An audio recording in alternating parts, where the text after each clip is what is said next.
Hi, it's Jack from Adaptive Mobility here. Today we're looking at attaching a Triride front power add-on to your wheelchair. This unit specifically has the lateral stand with wheels, so it differs slightly from some other models, but this is the process. So, to start with, we're going to get our receivers on our chair as close as possible to the frame. And then, first and foremost, getting those brakes on so the chair doesn't go anywhere. Once we've got these lined up, we're going to try and guide this tube here into the bracket receivers. So the way I do it is I lean down with my left hand, I guide the tube into the receiver, and then with very light force on the underneath the stem with my right hand, I guide the two tubes just into the mouth of the receivers. Once you've got the tubes just touching the receiver, it's time now to get the frame all the way back through to a distance that's suitable for your setup. There are two ways that we can do this.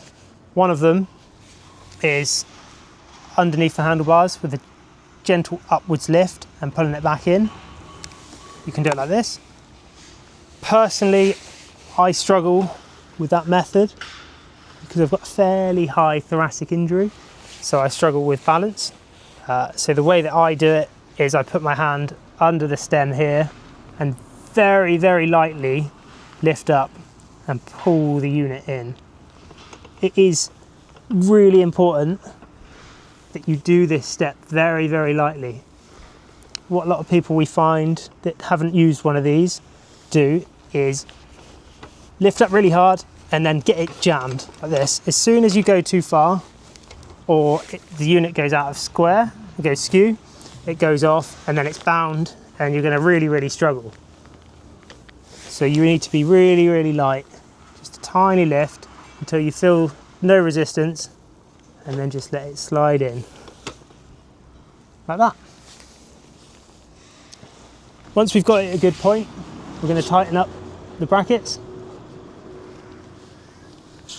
Once you've got the unit locked on, we're now at the stage where we need to get the front caster wheels off of the ground and into the riding position. So the first option, which is arguably the easiest option, is just purely to push away. So pushing into the handles and slightly upwards, we're just pushing away from the unit until it goes all the way to the top. And then once you're at the top, brake lever on, and you can take this hand away, the hand that's not on the brake lever. Holding the brake lever of the Triride on, this keeps the unit locked in position. We then, with our open hand, reach down to this lever here and flick it slightly forwards so that this pin drops into the groove here.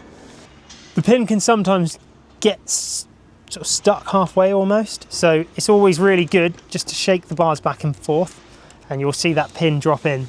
You need to make sure this lever here is all the way butted up to the unit.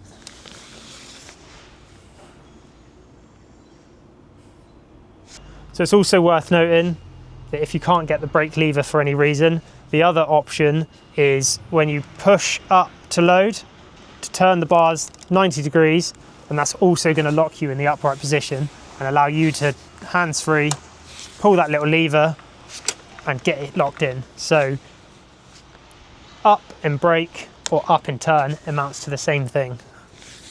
So the other option is we've got a motor assisted loading if for whatever reason you can't push up and away. It's a little bit more difficult, but totally doable after a few tries. For this, we need to have the unit turned on, switched into reverse, and we're going to be holding the cruise control button the whole time, which limits the power to the motor. It's very important for this method that your brakes work, as the motor will be driving against your brakes, or you can do it with the wheels against a wall so you don't drive backwards. But in this method, basically we hold the cruise control button, apply the throttle, and once we're up, we just flick the lever in as per before. Really, really easy. Once we've got the unit upright and into our desired mounting position, we need to tighten up this lock pin. So it's just winding it in until it's tight. And basically this locks the tilting frame against the main unit and makes sure it's nice and secure for drive.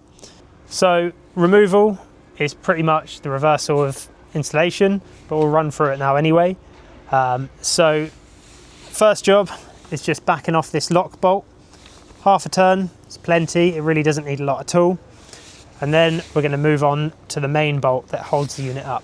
So to release pressure from this main bolt, we need to push away slightly on the unit and either pull the brake on or twist the wheel to 90 degrees.